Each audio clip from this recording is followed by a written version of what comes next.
ble dath diddordeb mewn ffotograffiaeth? Oedd hi heb dechrau ffotograffiaeth tan oedd hi'n 17, dwi'n credu. A pan oedd hi'n 17 nes i cael operation ar fy nghefn a nes fy dad prynu camera i fi yn y fel rehab stage. A nes i ddechrau tynnu lluniau o syrffio. A wedyn o hynny, nes fel y diddordeb datblygu.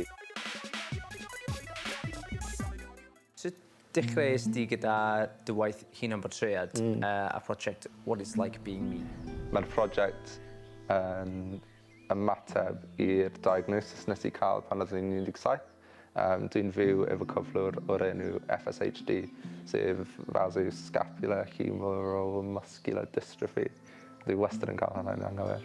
Ond ie, oedd hi wedi cael diagnosis pan oedd hi'n 17 a am y bytu'r 7 blynedd ar ôl hynny, oedd hi heb siarad amdano'r cyflwr neu'r anabledd o gwbl, dy neb.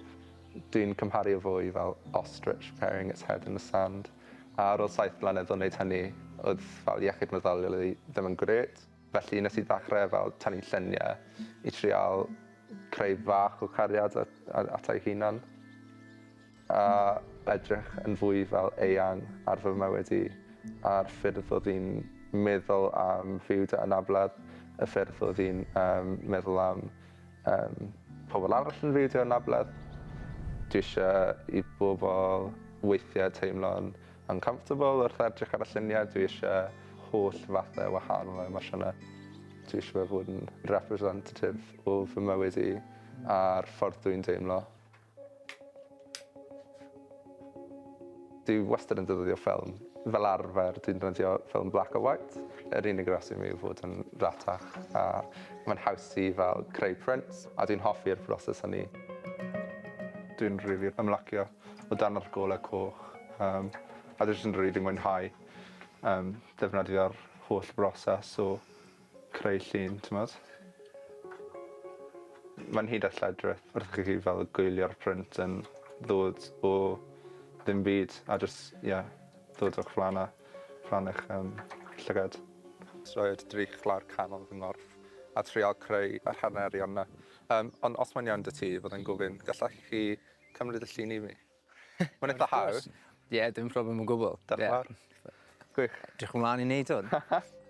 I ti, beth yw'r perthynas rhwng dy anabledd a dy ffotograffiaeth? Mae un yn cefnogi'r llall, dwi'n credu.